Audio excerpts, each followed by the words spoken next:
All right. So number 6 on the Excel assignment says a person stands on a bathroom scale and is motionless. When an elevator begins to move, the scale briefly reads a blank percentage of the person's weight. So you get a scale, you put in an elevator. The first thing you got to understand is this: is what a scale is telling you. A scale is not telling you. A scale is not telling you how much you weigh. It is not telling you how much force gravity pulls down you with. A scale can't do that. All the scale can do is this: I have to push up on you with a certain amount of force to make sure you stay up. That's all the scale can tell you, how hard it is pushing. Why can we typically always assume, though, that the scale is pushing up with the exact same amount of force that gravity is pulling down with? Chris?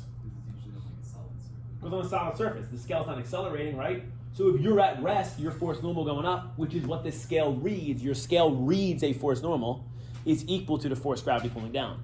But if you put on an elevator and you let that elevator accelerate, and this is a true story, the scale will change. For the split second the elevator accelerates, the scale will say you weigh more or you weigh less, all right?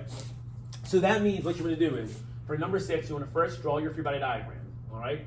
You have force gravity pulling you down, and you have force normal pulling you up. You're standing on an elevator on a scale. Gravity pulls you down, normal force pulls you up.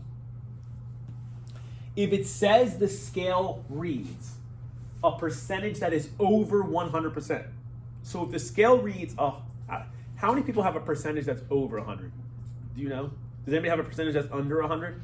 I think there's both, right? If the scale reads over 100%, that means the normal force is 120% of your force gravity. Does that mean the normal force is bigger or smaller than force gravity? Bigger than, right? So the force normal would be bigger if percent is over 100, right? The force normal would be bigger if the percent is over 100. If it says the scale reads 80%, that means the normal force is what compared to force gravity? Smaller. So like if it's 80%, right, then it's smaller. I'm just going to say, you guys heard it in the video here, right? So if you're bigger than 100%, that means the normal force is bigger than your force gravity. If you're less than 100%, your normal force is less than 100 is gravity, right? The only two forces that act are what? Look at my free body diagram.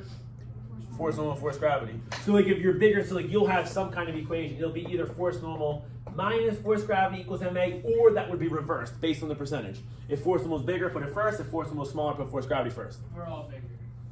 You're all bigger on that list? Okay, so everybody's bigger than that.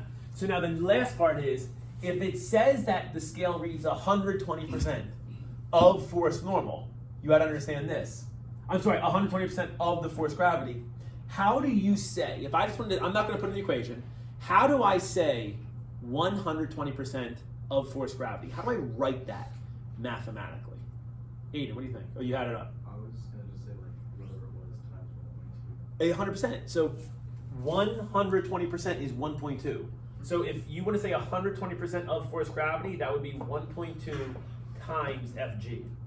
So if it's telling you that your normal force is 120% of force gravity, what do you plug in for force normal? 1.2 Fg, right? Your m's will end up canceling out, and you end up like solving it like that, all right? And you'll see. So that's number 6 on the Excel assignment. Is a tricky one.